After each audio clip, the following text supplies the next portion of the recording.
আমাকে ধরছে, একজন ডাক দিয়ে বলতেছে তোমাকে বড় ভাই ডাকে। তারা একটা গ্রুপিং এর মাধ্যমে থাকে, তারা ৩-৪ জন সামনে থাকে আর একজন হচ্ছে একটু দূরে থাকে। রাত নামলেই হাতিরঝিল ৩০০ ফিট সড়কে তৎপরতা বাড়ে ছিনতাইকারীদের। আইন শৃঙ্খলা বাহিনীর টহলেও বন্ধ হচ্ছে না অপরাধ। নির্বাচন সামনে রেখে আলোচনার মাঝপথেই মাঠে নামছে বেশ কয়েকটি ইসলামী দল। পিআর সহ নানা দাবিতে রাজধানীতে আজ আলাদা কর্মসূচি। খুলনা নগরীতে এক দশকে বিলীন প্রায় ২,০০০ পুকুর ও জলাভূমি। আইনে নিষিদ্ধ থাকলেও ভরাট করে তৈরি হচ্ছে স্থাপনা, নেমে যাচ্ছে ভূগর্ভস্থ পানির স্তর। বিদেশি ঋণ নির্ভরতা কমাতে পারে রেমিটেন্স ও ডলার বন্ডে বিনিয়োগ। প্রবাসীদের কৌশলী হওয়ার পরামর্শ ব্যাংকারদের। দক্ষ কর্মী পাঠানোই জোর। এবং যুক্তরাজ্যে মার্কিন প্রেসিডেন্টকে রাজকীয় অভ্যর্থনা। সফরের মধ্যেই লন্ডনে ট্রাম্প বিরোধী বিক্ষোভ। ইসরায়েলের প্রতি মার্কিন সমর্থন বন্ধের আহ্বান।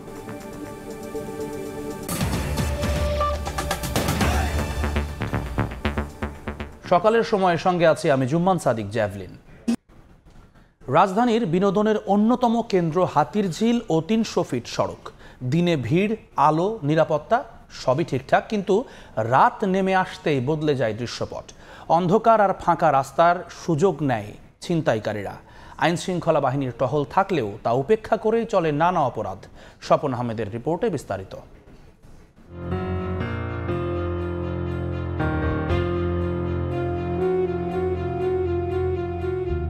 ব্যস্ত রাজধানীতে কিছুটা স্বস্তির ছোঁয়া নিতে অনেকেই ছুটে যান হাতিরঝিলে। কিছুদিন ধরে সেই স্বস্তিতে গুড়ে বালি। সন্ধ্যার পর থেকে মধ্যরাত পর্যন্ত হাতিরঝিলের কয়েকটি স্পটে ঘটছে ছিনতাইয়ের ঘটনা। বিশেষ করে ফ্লাইওভারের নিচের পথ, পানির ধারে নির্জন রাস্তা আর যেখানে স্ট্রিট লাইট নেই সেসব জায়গায় অপরাধীরা বেশি সক্রিয়। সন্ধ্যার পর এখানে যারা আসেন কিংবা এই সড়কটি যারা ব্যবহার করেন প্রায়ই নিরাপত্তাহীনতা বোধ করেন তারা। সম্প্রতি কিছু ছিনতাইয়ের ঘটনা এই শঙ্কাকে আরও বাড়িয়েছে, যা সাধারণ মানুষের নিত্যদিনের ভয়ের ব্যাপার হয়ে দাঁড়িয়েছে। আমরা কথা বলেছি ভুক্তভোগী সাধারণ মানুষ এবং পুলিশের সঙ্গেও। কাজ শেষ করে সন্ধ্যায় অফিসে ফিরছিলেন অনলাইন ডেলিভারি কাজ করা সায়েম। হাতিরঝিলের রামপুরা সেতুর কাছে তাকে ঘিরে ধরে ৩-৪ জন। বর্ণনা দিচ্ছিলেন সেদিনে তার সঙ্গে ঘটা ভয়ঙ্কর পরিস্থিতির। ৫ জন আমাকে ধরছে, একজন ডাক দিয়ে বলতেছে তোমাকে বড় ভাই ডাকে। তো ঘিরা বলতেছে তুমি কই থাকো। তারা একটা গ্রুপিং এর মাধ্যমে থাকে, তারা ৩-৪ জন সামনে থাকে আর একজন হচ্ছে একটু দূরে থাকে। একই অবস্থা পূর্বাচলের ৩০০ ফিট সড়কেও। এখানেও নিয়মিতই ঘটছে ছিনতাই, ডাকাতি আর হত্যার মতো ঘটনা। পুলিশ টহল থাকলেও সুযোগ বুঝে কাজ শেষ করে সটকে পড়ছে অপরাধীরা। পুলিশের তথ্য বলছে জানুয়ারি থেকে আগস্ট পর্যন্ত ৮ মাসে হাতিরঝিলে ছিনতাইয়ের ঘটনায় অভিযোগ পড়েছে মাত্র ৭টি। আর ৩০০ ফিটে ছিনতাইয়ের ঘটনায় খিলক্ষেত থানায় অভিযোগ পড়েছে মাত্র ৪টি। তবে সাধারণ মানুষের ধারণা আরও অনেক ঘটনার আনুষ্ঠানিক অভিযোগ করেন না অনেকেই। মহানগর পুলিশের এই কর্মকর্তা বলছেন জোরদার করা হয়েছে পুলিশ টহল। অপরাধী ধরপাকড় ও টহল বাড়ানোয় আগের চেয়ে ছিনতাইয়ের ঘটনা কমেছে বলেও দাবি তার। পুরো রাজধানী জুড়ে ছিনতাই এবং যে কোনো ধরনের অপরাধ প্রতিরোধের জন্য আমাদের যে নিয়মিত টহল কার্যক্রম সেটা চলমান রয়েছে। রাজধানীর এই অন্যতম বিনোদন কেন্দ্রগুলোতে এমন অপরাধের ঝুঁকি শুধু সাধারণ মানুষেরই নয়, বরং পুরো শহরেরই নিরাপত্তা ব্যবস্থারও বড় একটি চ্যালেঞ্জ। নিয়মিত পুলিশি টহল, সড়কগুলোতে সিসি ক্যামেরা এবং সড়কের বাতিগুলো যদি দ্রুত মেরামত করা না হয় তাহলে রাতের এই অপরাধ কর্মকাণ্ড কোনোভাবেই কমবে না, এমনটি মনে করছেন সাধারণ মানুষ। স্বপন আহমেদ, সময় সংবাদ, ঢাকা। জাতীয় নির্বাচনে পিআর পদ্ধতি বাস্তবায়ন সহ কয়েক দফা দাবিতে আজ বিক্ষোভ মিছিল ও সমাবেশ কর্মসূচি নিয়ে মাঠে নামছে জামায়াতে ইসলামী, ইসলামী আন্দোলন এবং খেলাফতে মজলিস সহ বেশ কয়েকটি ইসলামী দল। আজ দিনব্যাপী রাজধানীর বায়তুল মোকাররম ও প্রেস ক্লাবের সামনে আলাদা ব্যানারে এসবে দলগুলো। তাদের প্রধান দাবির মধ্যে রয়েছে জুলাই জাতীয় সনদকে আইনগত ভিত্তি দেওয়া, ফেব্রুয়ারিতে জাতীয় নির্বাচন আয়োজনে পিআর পদ্ধতি প্রবর্তন, বিগত সরকারের দুর্নীতি ও নির্যাতনের বিচার এবং জাতীয় পার্টি ও 14 দলের কার্যক্রম নিষিদ্ধকরণ। এর আগে সংবাদ সম্মেলনে আন্দোলনের ঘোষণা দেয় ইসলামী সমমনা দলগুলো।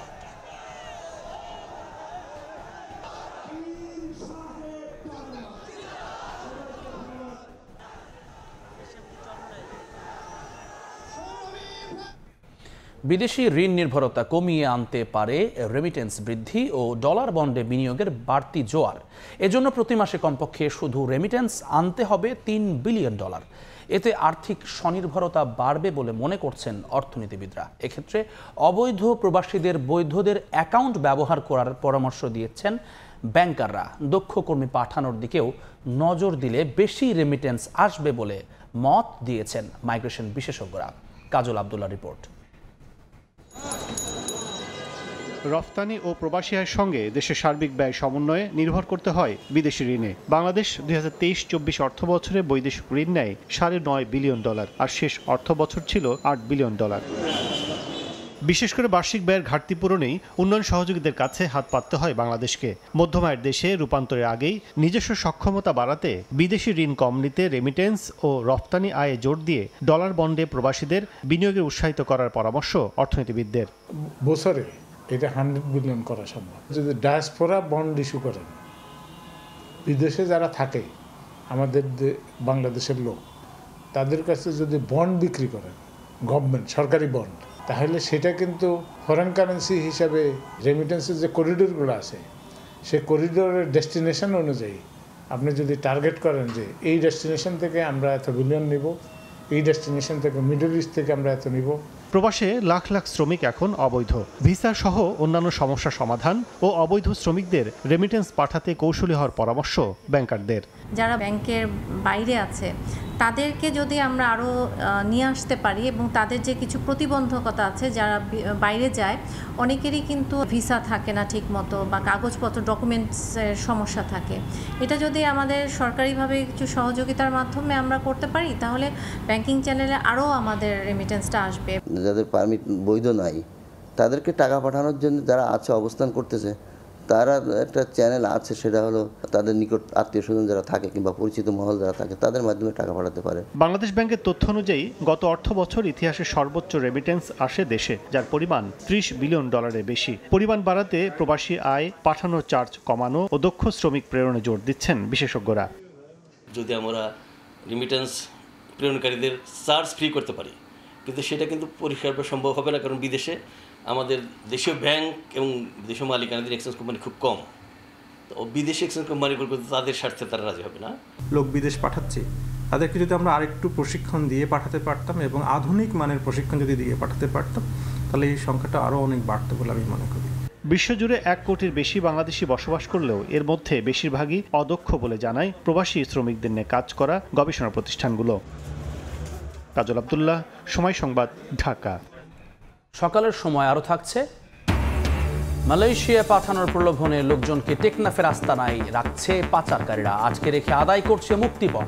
বিজিবির অভিযানে 11 জন উদ্ধার, আটক 12। খুলনা মহানগরে দ্রুত কমছে জলাশয়। 1 দশকে হারিয়ে গেছে প্রায় 2000 পুকুর ও জলাভূমি। আইনে নিষিদ্ধ থাকলেও ভরাট করে তৈরি হচ্ছে অবকাঠামো।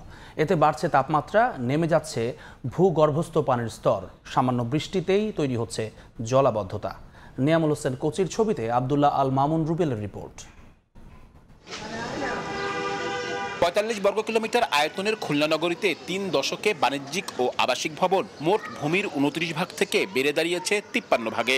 দ্রুত বর্ধনশীল নগরায়নের বলি হচ্ছে এ অঞ্চলের জলাশয়। ব্যক্তিগত পুকুরের পাশাপাশি সরকারি পুকুর ভরাট করেও নির্মাণ হচ্ছে স্থাপনা। সিটি কর্পোরেশনের তথ্য মতে গত 15 বছরে হারিয়ে গেছে প্রায় 2000 পুকুর, অথচ পরিবেশ আইন 2010 অনুযায়ী জলাশয় ভরাট করা বেআইনি। গেল বছর বেসরকারি সংস্থা বেলার এক জরিপে দেখা যায় খুলনা মহানগরীতে পুকুর আছে মাত্র 171টি, যার বেশিরভাগ অস্তিত্ব হারাতে বসেছে। যেসব পুকুরের এখনো অস্তিত্ব আছে তাও কচুরিপানা ও আবর্জনায় ঢাকা। আমরা নিজেরা গোসল করছি, পোলাপানে গোসল করছি, আর এই পুকুরটা নোংরা ময়লা ফালাইয়া পুকুরটা একদম শৃঙ্খলা ফারিয়ে ফালাইছে। চাইলেও ধোয়া হইতো, এত পরিষ্কার ছিল পুকুরের পানি, ঠিক আছে। তাছাড়া আমাদের যেহেতু জনবহুল এলাকা, বস্তি এলাকা, আমাদের এখানে আগুন ধরলেও আমরা এই পুকুরের পানি দিয়েই আগুন নিবানোর একটা বৃহত্তম একটা মাধ্যম ছিল আমাদের এই পুকুর। এর ঘাটটাট কিছুই নাই, নতুন করে সংস্কার করা দরকার জরুরিভাবে আমাদের। এটা আবহাওয়া অধিদপ্তরের তথ্য বলছে গত 10 বছরে জলাশয় কমায় বাড়ছে নগরের তাপমাত্রা। একই সঙ্গে নেমে যাচ্ছে ভূগর্ভস্থ পানির স্তর। স্বল্প বৃষ্টিতে সৃষ্টি হচ্ছে জলাবদ্ধতা, নষ্ট হচ্ছে প্রাকৃতিক ভারসাম্য। কার্বন সিঙ্ক হিসেবে যে পুকুরগুলো কাজ করতো, সে পুকুরগুলো কিন্তু কার্বন সিঙ্ক হিসেবে কাজ করতে পারবে না। পাশাপাশি যে আমাদের দৈনন্দিন যে চাহিদা, পানির চাহিদা যেটা ছিল সেটাও কিন্তু আমরা হারাবো। সম্প্রতি নগরীর মাত্র 18টি পুকুর সংরক্ষণের উদ্যোগের কথা জানায় সিটি কর্পোরেশন, আর খোঁজ পেলে আইন প্রয়োগের কথা বলে দায় সারছে পরিবেশ অধিদপ্তর। বস্তি এলাকায় গোসল করার জন্য এবং ওয়াশিং পারপাসে এই পুকুরগুলোই সাধারণত ব্যবহার হয়। শহরের মধ্যে জলাশয়, পুকুর এগুলো না থাকলে শহরের হিট আইল্যান্ড বেড়ে যাবে, গরমের উত্তাপ বেড়ে যাবে। পুকুর ভরাটের কোনো সংবাদ আমরা যে কোনো মাধ্যম দিয়ে পেয়ে থাকি, পাওয়ার সাথে সাথেই আমরা সেটা পরিদর্শন করে তাদের বিরুদ্ধে মামলা করি এবং এই পুকুর সংস্কারের জন্য বিভিন্ন কর্তৃপক্ষকে অবহিত করি। বর্তমানে খুলনা মহানগরীতে অস্তিত্ব পাওয়া 171টি পুকুরের মধ্যে 56টি সরকারি, 14টি বেসরকারি, প্রাতিষ্ঠানিক 38টি এবং বাকিগুলো ব্যক্তিগত ও যৌথ মালিকানাধীন। আন্তর্জাতিক মানদণ্ড অনুযায়ী একটি শহরের জল ও বনভূমি 25% থাকার কথা থাকলেও খুলনা উন্নয়ন কর্তৃপক্ষ তথ্য বলছে এই শহরে যা আছে 20%-এরও কম। জলাশয়ের এমন অবহেলায় তাও কমছে আশঙ্কাজনকভাবে। সচেতনতার পাশাপাশি আইনের প্রয়োগ না হলে অদূর ভবিষ্যতে বাসযোগ্যতা হারাবে এই নগরী, এমন আশঙ্কা বিশেষজ্ঞদের। আব্দুল্লাহ আল মামুন রুবেল, সময় সংবাদ, খুলনা। মালয়েশিয়ায় পাঠানোর প্রলোভন দেখিয়ে লোকজনকে এনে টেকনাফের পাহাড়ি আস্তানায় রাখছে পাচারকারীরা। মালয়েশিয়ায় না পাঠিয়ে মিয়ানমারে আটকে রেখে আদায় করছে মুক্তিপণ। বিজিবির অভিযানে এমন 11 জনকে উদ্ধার করা হয়েছে এবং মানব পাচারে জড়িত 12 জনকে আটকের পর বেরিয়ে এসেছে এসব চাঞ্চল্যকর তথ্য। এই চক্রকে ঠেকাতে সব বাহিনীর সমন্বয়ে ব্যবস্থা নেওয়া হবে বলে জানিয়েছে বিজিবি। মোহাম্মদ ফরাজের ক্যামেরায় বিস্তারিত জানাচ্ছেন সুজাউদ্দিন রুবেল। কক্সবাজারের মেরিন ড্রাইভ, এক পাশে সাগর, অন্য পাশে পাহাড়ের অবস্থান। এই সুযোগকে কাজে লাগিয়ে আবারও সক্রিয় হয়ে উঠেছে মানব পাচারকারী চক্রের কয়েকটি গ্রুপ। চক্রটি উচ্চ বেতনের চাকরির প্রলোভনে বাংলাদেশ ও রোহিঙ্গা জনগোষ্ঠীর লোকজনকে মালয়েশিয়ায় পাচার করছে। বিজিবি জানায়, স্থানীয় কিছু প্রভাবশালী ব্যক্তির ছত্রছায়ায় বেশ কয়েকটি সংঘবদ্ধ চক্র মিয়ানমার থেকে বাংলাদেশ এবং বাংলাদেশ হতে মিয়ানমার হয়ে মালয়েশিয়া পর্যন্ত মানব পাচার ও মাদক পাচারের সঙ্গে জড়িত। এই সংঘবদ্ধ চক্রটি শাখা প্রশাখায় ও দলে দলে বিভক্ত হয়ে মানব পাচারে কাজ করছে। মূলত মিয়ানমারে বন্দি রেখে আদায় করছে মোটা অঙ্কের মুক্তিপণ। বেশিরভাগটি আসলে মায়ানমারে বিক্রি করে দেওয়া হয় এবং তাদেরকে কাছ থেকে একটা বড় অঙ্কের টাকা নেয়ার পরে তাদের প্রয়োজন ফুরিয়ে যায়। মালয়েশিয়া থেকে মূলত এই মানব পাচারের চক্রগুলো পরিচালনা করছে। এরই মধ্যে বিজিবি গত রোববার সাগরপথে মিয়ানমারের 100 নাগরিককে পাচারের সময় প্রতিহত করে এবং মানব পাচারকারী চক্রে 4 সদস্যকে আটক করে। এরপর বুধবার মেরিন ড্রাইভ সংলগ্ন কচ্ছপিয়া এবং বড়ইতলি এলাকা থেকে মানব পাচারকারী চক্রের 8 জনকে আটকের পাশাপাশি উদ্ধার করা হয় 11 জনকে। তারপরে টিয়া বসে আনা তো শুনে হলো মালয়েশিয়ার পৌঁছানো পরে টিয়া লেগে এরপরে নারা ঠান্ডা নদী গত বাইরে দিয়ে নদী তালামারি রাখে। গত 8 মাসে কক্সবাজারের টেকনাফ থেকে মানব পাচারকারী চক্রের 62 জন সদস্যকে আটক করেছে বিজিবি। সুজাউদ্দিন রুবেল, সময় সংবাদ, কক্সবাজার। অপ্রয়োজনীয় স্থান, ভুল পরিকল্পনা আর নানা ত্রুটির কারণে খুলনা ও বাগেরহাটের 5টি ফুটওভার ব্রিজ কোনো কাজেই আসছে না। জনবহুল স্থানে নির্মাণ হলেও সেতু ব্যবহারে আগ্রহ নেই স্থানীয়দের। যাচাই বাছাই না করেই নির্মাণ করায় সরকারি অর্থ অপচয় হয়েছে বলে দাবি তাদের। নিয়ামুল হোসেন কোচির ছবিতে তানজিম আহমেদের রিপোর্ট। দেখে মনে হবে পথচারী পারাপার নয়, যেন পোস্টার আর ব্যানার টাঙানোর জন্যই নির্মিত হয়েছে খুলনা ও বাগেরহাটের 5টি ফুটওভার ব্রিজ। রাজনৈতিক নেতাদের শুভেচ্ছা, ব্যবসায়িক প্রচারণা, কোচিং সেন্টারের বিজ্ঞাপন সবই আছে। মাঝে মধ্যে তরুণ তরুণীরা ওঠেন আড্ডা দিতে বা ছবি তুলতে। 2022 থেকে 2024 সালের মধ্যে খুলনা সাতক্ষীরা মহাসড়কের খুলনা বিশ্ববিদ্যালয়ের সামনে, খুলনা যশোর মহাসড়কের দৌলতপুরে এবং খুলনা বাগেরহাট মহাসড়কের 10 কিলোমিটারের ব্যবধানে 60 গম্বুজ মসজিদের সামনে, আদালত চত্বরের সামনে ও বৈঠপুর বাজারে নির্মাণ করা হয় 3টি ফুটওভার ব্রিজ। অপ্রয়োজনীয় স্থান ও ভুল পরিকল্পনায় সেতুগুলো নির্মাণ হওয়ায় কাজে আসছে না বলে মনে করেন এলাকাবাসী ও নগর পরিকল্পনাবিদরা। 3টা ওভারব্রিজ লাগে না আমাদের। আপনি অকার্য বলেন চলে, নেশা করে ওইটাও নেশা করে। এই ফুটওভারটা বেশি খাড়া হয়ে গেছে, যে কারণে বয়স্ক মানুষরা এখানে উঠতে ভয় পায়। এই সংস্থাগুলো বাস্তবায়ন করে এই প্রকল্পগুলো, তারা এই প্রকল্পগুলো বাস্তবায়ন করে রাজনৈতিক সিদ্ধান্তের ফলশ্রুতিতে। এখানে কারিগরি নিরীক্ষার কোনো সুযোগ তৈরি তারা আসলে করেন। এই ভুল সিদ্ধান্তের খেসারত হিসাবে জনগণের যে টাকা, সেই টাকার অপচয় হয়েছে। তবে সড়ক বিভাগ বলছে স্থানীয় চাহিদা এবং দুর্ঘটনার ঝুঁকি কমাতেই নির্মাণ করা হয় এসব সেতু। জনগণ যদি এই ফুটওভারগুলো যথাযথভাবে ব্যবহার করে তাহলে নিশ্চয়ই এই জায়গাগুলোতে দুর্ঘটনা নতুন করে সৃষ্টি হবে না। আমাদের আশা থাকবে জনগণ যাতে এই ফুটওভার ব্রিজগুলো যথাযথভাবে ব্যবহার করে। 5টি ফুটওভার ব্রিজ নির্মাণে ব্যয় হয় 16,45 লাখ টাকা। তানজিম আহমেদ, সময় সংবাদ, খুলনা। কুষ্টিয়ায় আইন অমান্য করে মহাসড়কের জায়গা দখলের উৎসব চলছে। একের পর এক গড়ে উঠছে বাড়িঘর ও বাণিজ্যিক প্রতিষ্ঠান, এমনকি স্থায়ী স্থাপনাও নির্মাণ করছে প্রভাবশালীরা। দখলদারদের উচ্ছেদ করার হুঁশিয়ারি দিয়েছে সড়ক ও জনপথের নির্বাহী প্রকৌশলী। বাবুল হোসেনের তোলা ছবি ও SM রাশেদের তথ্যে রিপোর্ট। দক্ষিণাঞ্চল ও উত্তরাঞ্চল সহ 10টি জেলার সঙ্গে রয়েছে কুষ্টিয়া সড়ক পথে যাতায়াত।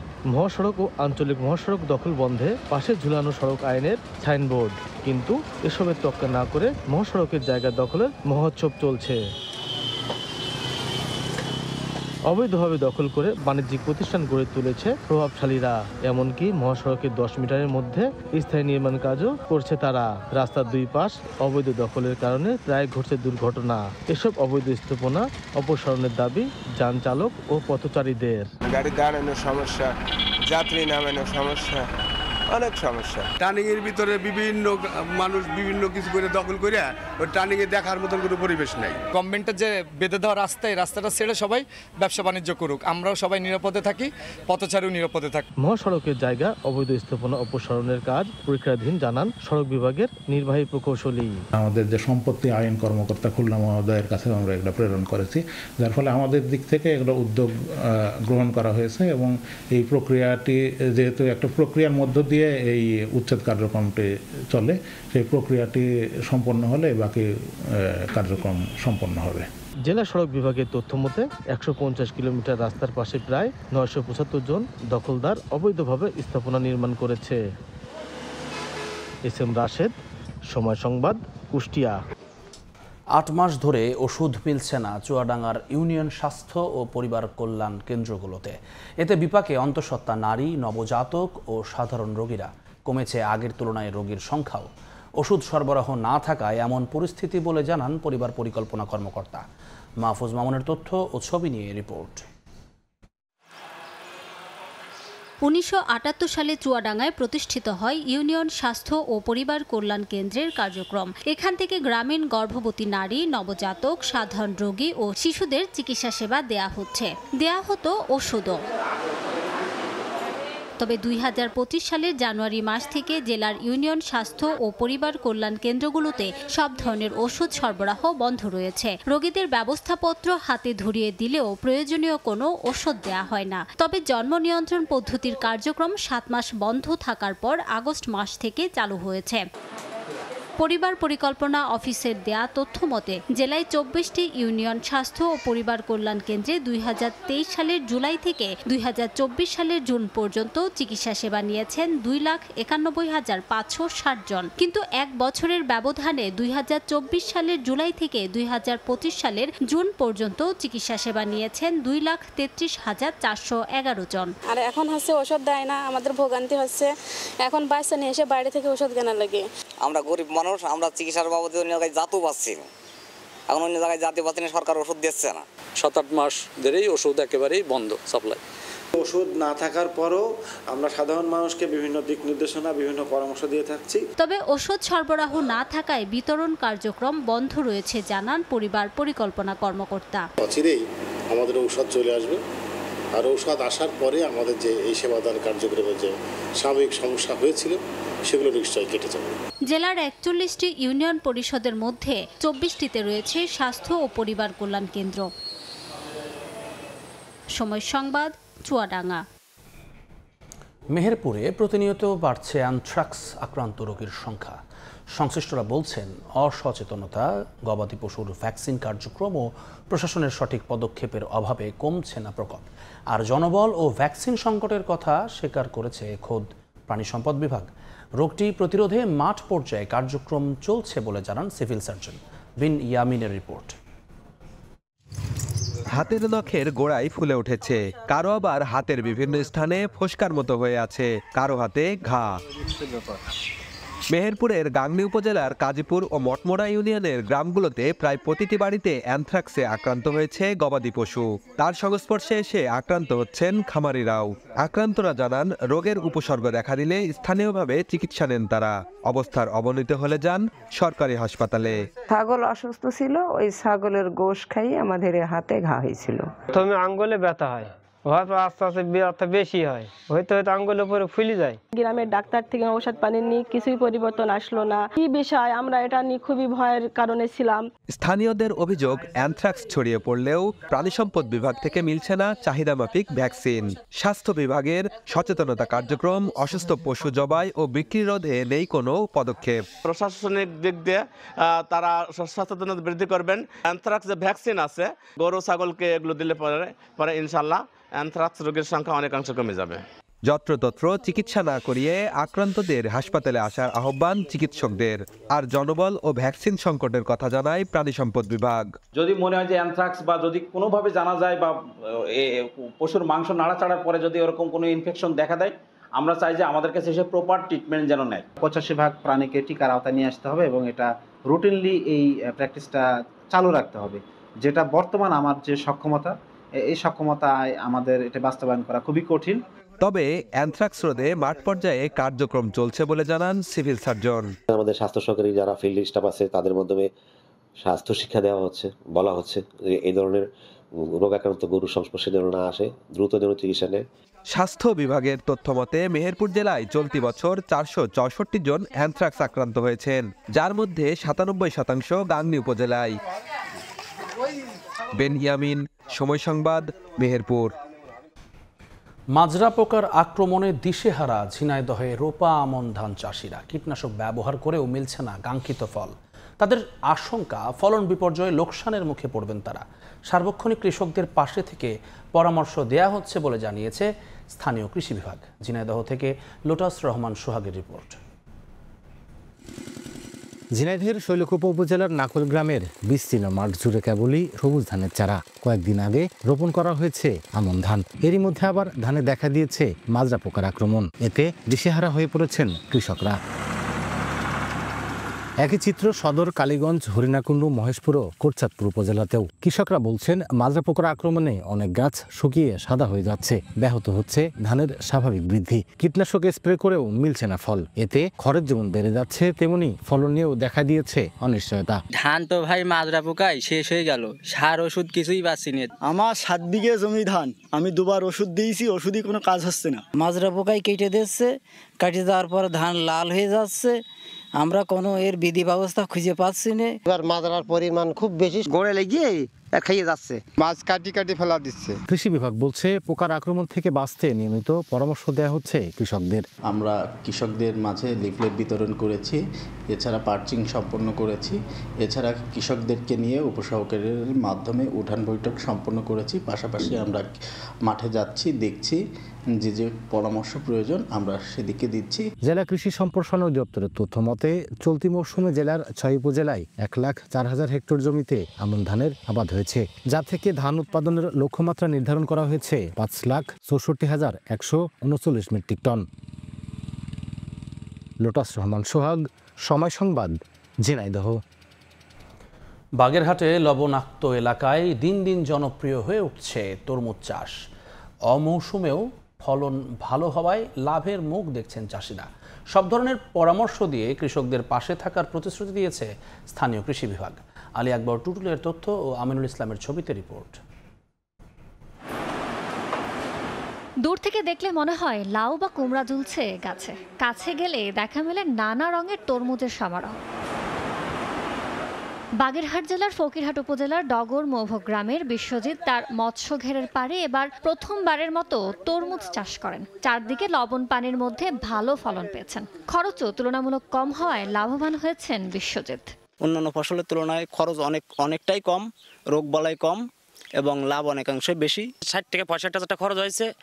আমার বিক্রি হতে পারে 2.5 লক্ষ টাকা বিক্রি হতে পারে। আমরা পাইকারি বিক্রি করতেছি 2,000 টাকা মন। সপ্তাহে 2, 4, 5, 10 খান ট্রাক লোড হবে এটা আশা করি। ভাবতেছি যে সামনের বছর ফার্স্টেই এই তরমুজের চাষ করব। মালটা তো অনেক চাহিদা আছে, খুব খাতে সুস্বাদু, খুব রসালো মিষ্টি জিনিস। উঁচু জমিতে তৃপ্তি, ফরমেলো, বিগ ফ্যামিলি ও ছক্কা নামের 4 জাতের তরমুজ চাষে চাষিদের পরামর্শ দেওয়ায় বাম্পার ফলন হয়েছে বলে জানান এই কৃষি কর্মকর্তা। অতিবৃষ্টিজনিত কারণে প্রথম মানুষ একটু হতাশ হলেও পরবর্তীতে আমাদের যে পরামর্শ বা সার্বক্ষণিক দেখা ওনারা যোগাযোগ করেন এবং নিজেদের প্রচেষ্টার কারণে ওনারা এখন যে তরমুজগুলো এভারেজ কিন্তু একটা গড় ফলন ভালো। প্রশিক্ষণের পাশাপাশি কৃষি উপকরণ দিয়ে সহায়তা করার কারণে চাষিরাই তরমুজ চাষে আগ্রহী হয়ে উঠেছে বলে জানিয়েছে স্থানীয় কৃষি বিভাগ।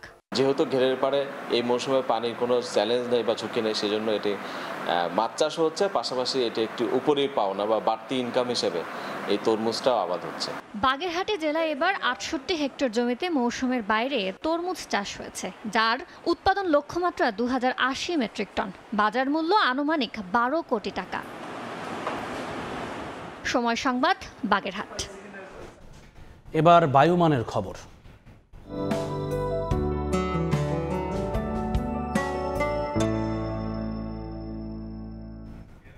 দেখে নেব এখনকার বাতাসের মানসূচক। বায়ুমান বিষয়ক সংস্থা আইকিউ এয়ারের সূচক অনুযায়ী বাংলাদেশে এখনকার বাতাসের মান: ঢাকা বিভাগের বায়ুর মান ৭৯, এটি সন্তোষজনক, বাতাসের আর্দ্রতা ৯১%। চট্টগ্রাম বিভাগে বায়ুর মান ৬২, এটিও সন্তোষজনক, বাতাসের আর্দ্রতা ৯৪। রাজশাহী বিভাগে বায়ুর মান ১০৩, যা সহনীয়, আর্দ্রতা ৯৫। সিলেট বিভাগে বায়ুর মান ৫০, যা ভালো, বাতাসের আর্দ্রতা ৯৬%।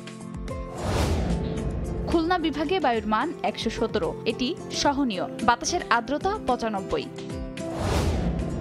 বরিশাল বিভাগে বায়ুর মান ৭১, যা সন্তোষজনক, আর্দ্রতা ৯৩। রংপুর বিভাগে বায়ুর মান ৮৪, এটিও সন্তোষজনক, বাতাসের আর্দ্রতা ৯৭।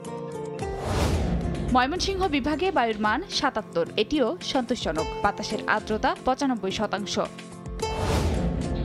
সারা দেশে বায়ুর মান সবচেয়ে ভালো সিলেটে ৫০ আর সবচেয়ে খারাপ খুলনায় ১১৭। নতুন বার্জারি কোকোট, ঘরের বাতাস সুস্থ হোক।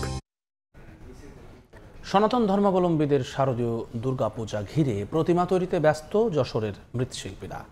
এরই মধ্যে শুরু হয়েছে প্রতিমায় রঙের কাজও। এদিকে আইন শৃঙ্খলা বাহিনীর পাশাপাশি প্রতিটি মন্দিরে পূজা কমিটির পক্ষ থেকেও নেওয়া হয়েছে নিজস্ব নিরাপত্তা ব্যবস্থা। আবুল কালাম আজাদের ছবিতে জুয়েল মৃধার রিপোর্ট। সনাতন ধর্মাবলম্বীদের সবচেয়ে বড় ধর্মীয় উৎসব দুর্গাপূজাকে ঘিরে পুরোদমে চলছে প্রস্তুতি। দেবী দুর্গার আগমনে চারদিকে সাজো সাজো রব। যশোর শহর ও বিভিন্ন উপজেলার প্রতিমালয়গুলোতে ব্যস্ত সময় পার করছেন কারিগররা। এরই মধ্যে খড় আর কাদামাটি দিয়ে প্রতিমার অবকাঠামো তৈরির কাজ শেষ হয়েছে। এখন চলছে রং আর তুলির আঁচড়ে দেবী দুর্গাকে সাজানোর কাজ। অনেক কারখানায় আবার তুলির ছোঁয়ায় পূর্ণ রূপ পেয়েছে দৃষ্টিনন্দন সব প্রতিমা।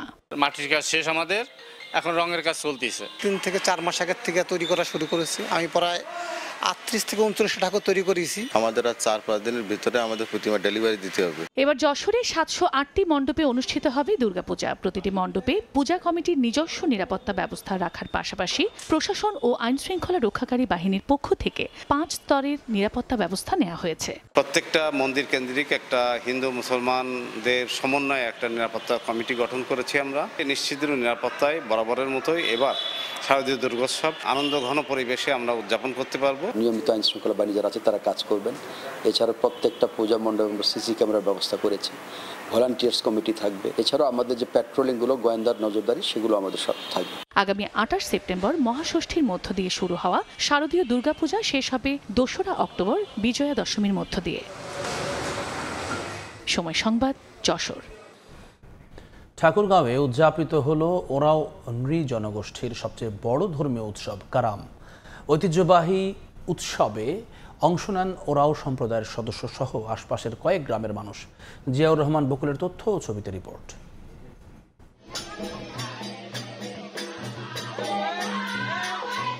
ঢোল, মাদল ও করতাল সহ বিভিন্ন বাদ্যযন্ত্রের তালে স্বতঃস্ফূর্ত নাচ আর গানে প্রাণবন্ত উৎসব। ঐতিহ্যবাহী পোশাক পরে উৎসবে অংশ নেন ওরাও সম্প্রদায়ের মানুষ। বুধবার রাতে ঠাকুরগাঁও সদর উপজেলার পাঁচপীরডাঙ্গা গ্রামে অনুষ্ঠিত হল ওরাও সম্প্রদায়ের ঐতিহ্যবাহী কারাম উৎসব। এতে জড়ো হন প্রতিবেশী সহ আশপাশের গ্রামে থাকা স্বজনরাও। এর আগে দিনব্যাপী চলে নানা আয়োজন ও ধর্মীয় আনুষ্ঠানিকতা। অংশগ্রহণকারীরা জানান, বর্ষায় খাল, বিল ও নদী নালায় পূর্ণতা আসে। গাঢ় সবুজ রং নিয়ে প্রকৃতিতে আসে তারুণ্য। ধান রোপণের পর পাওয়া যায় অফুরন্ত অবসর। ঠিক সে সময় পালিত হয় বার্ষিক কারাম উৎসব। ঐতিহ্য ও সংস্কৃতি ধরে রাখতে সরকারি পৃষ্ঠপোষকতার দাবি আদিবাসী পরিষদের। আর প্রশাসন জানিয়েছে, ঐতিহ্যকে আরও জাঁকজমকভাবে তুলে ধরতে করা হবে সব ধরনের সহায়তা।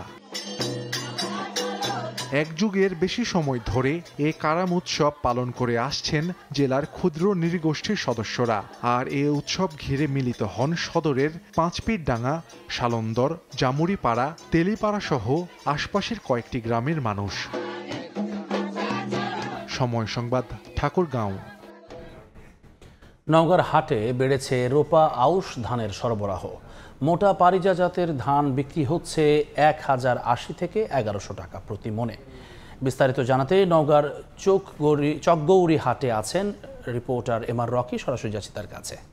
রকি, প্রথম করে আবার আউশের যে ধান, এই ধানগুলো কিন্তু হাটে আমরা লক্ষ্য করছিলাম বেশ বেড়েছে যোগান। এর ফলে হাটে এই মুহূর্তে ধানের যোগান বাড়তি হওয়ার কারণে দর কিছুটা ওঠানামা করছে। এই মুহূর্তে আউশের যে ধান জাতগুলোর মধ্যে রয়েছে বিধান 56, বিধান 19, সুবলতা। এই ধানগুলো আমরা দেখছিলাম প্রতি মন মোটা জাতের ধান বিক্রি হচ্ছে সর্বোচ্চ 1120 থেকে 1150 টাকা, যেটাই 1200 টাকা পর্যন্ত বিগত এক সপ্তাহ আগেও কেনা বেচা হয়েছিল। হঠাৎ করে কিছুটা দর ওঠানামা করছে এবং আগের মৌসুমের যে ধানগুলো রয়েছে কাটারি, নাজির, জিরা, এই ধানগুলো প্রতি মন বিক্রি হচ্ছে এই হাটগুলোতে দেখছিলাম সর্বোচ্চ 1580 থেকে 1600 বা 1700 টাকা প্রতি মন দরে।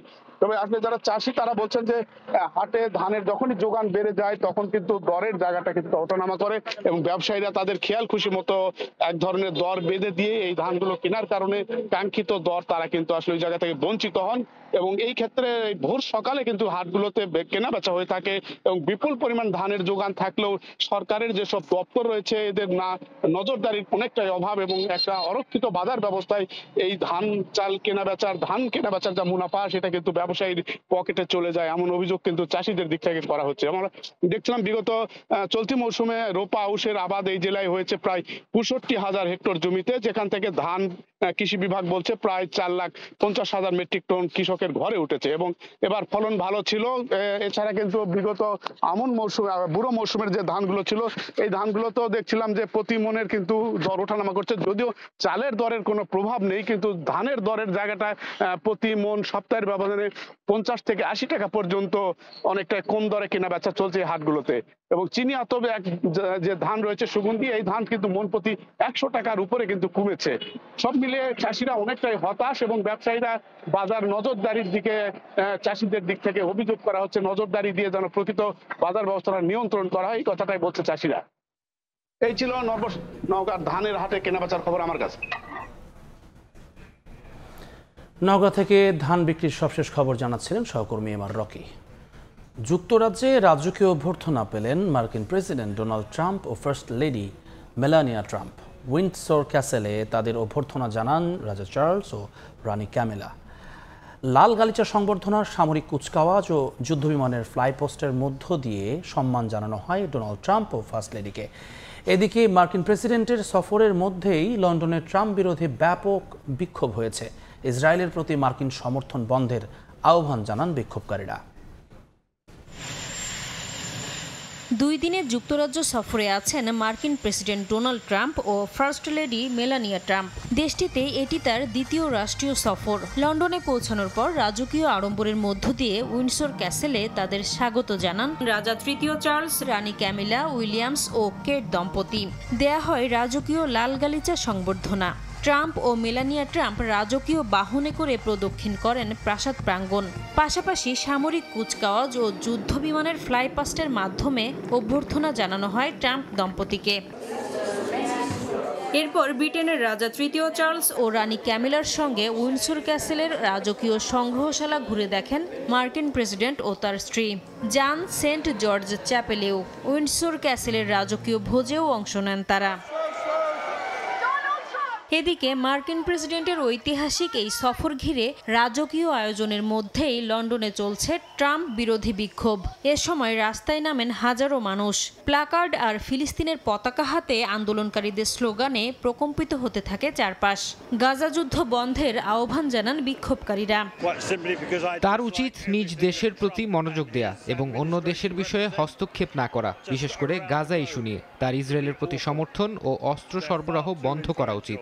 এর আগে মার্কিন প্রেসিডেন্ট পৌঁছানোর আগ মুহূর্তে যুক্তরাজ্যে উইন্ডসর ক্যাসেলে দেয়ালে ভেসে উঠতে দেখা যায় ডোনাল্ড ট্রাম্প, যৌন অপরাধে দণ্ডিত জেফ্রি অ্যাপস্টেইন এবং প্রিন্স অ্যান্ড্রুর ছবি। এ ঘটনায় অন্তত 4 জনকে গ্রেফতার করা হয়েছে বলে জানিয়েছে ব্রিটিশ পুলিশ। নাসরিন রুমি, সময় সংবাদ। ভারতের পশ্চিমবঙ্গের রাজধানী কলকাতায় সাইনবোর্ডে বাংলা লেখা বাধ্যতামূলক করা হয়েছে।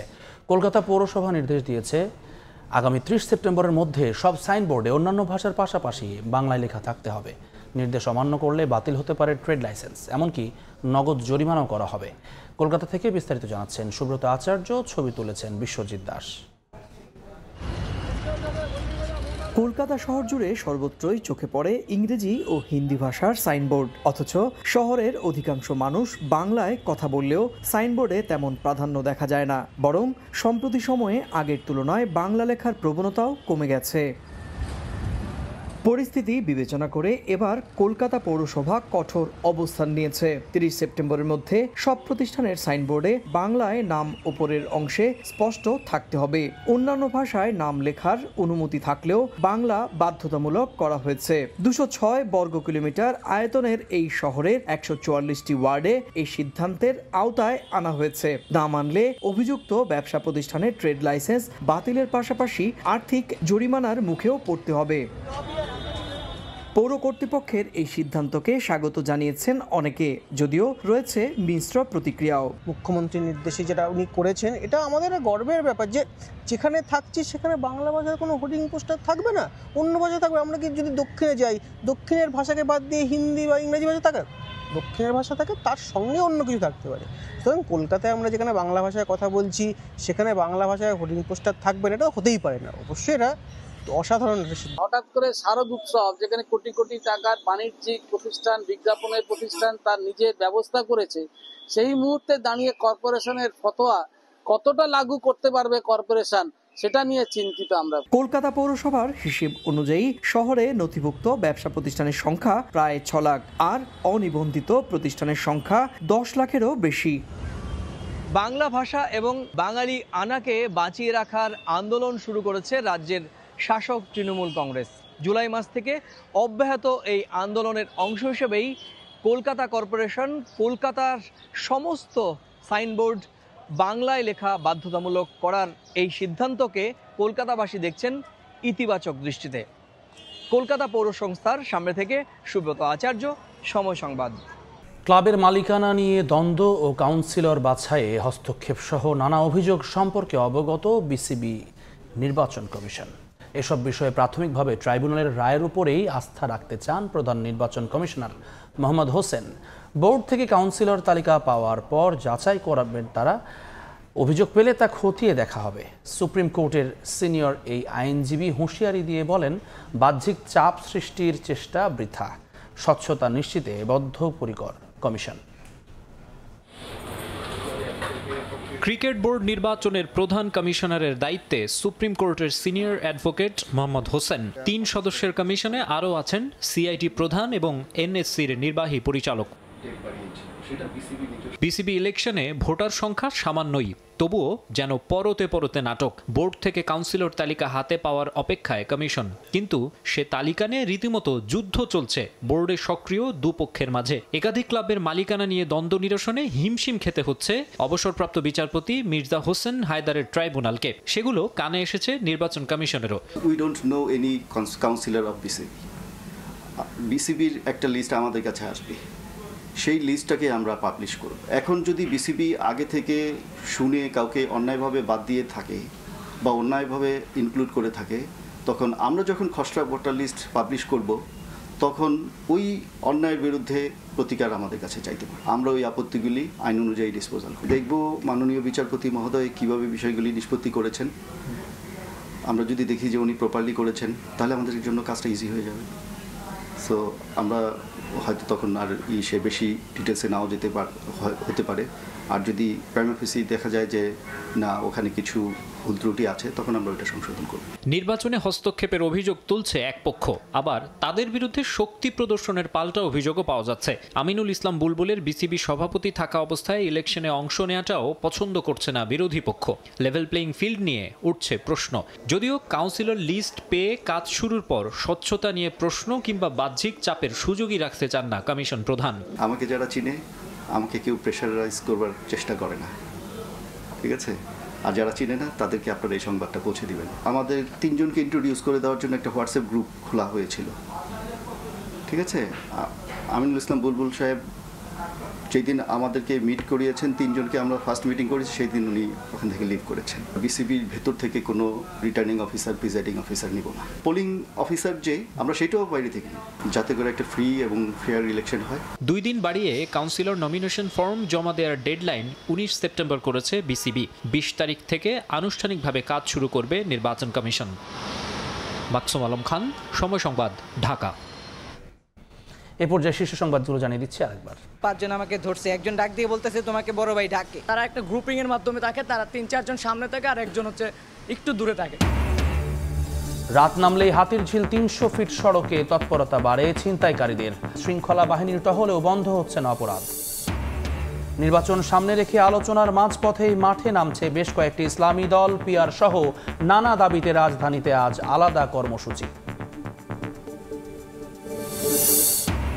এবং খুলনা নগরীতে 1 দশকে বিলীন প্রায় 2000 পুকুর ও জলাভূমি। আইনে নিষিদ্ধ থাকলেও ভরাট করে তৈরি হচ্ছে স্থাপনা, নেমে যাচ্ছে ভূগর্ভস্থ পানির স্তর।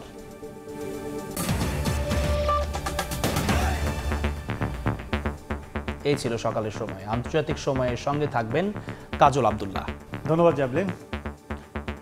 আন্তর্জাতিক সময় নিয়ে ফিরছি কিছুক্ষণ পরেই, সঙ্গে থাকুন সময়।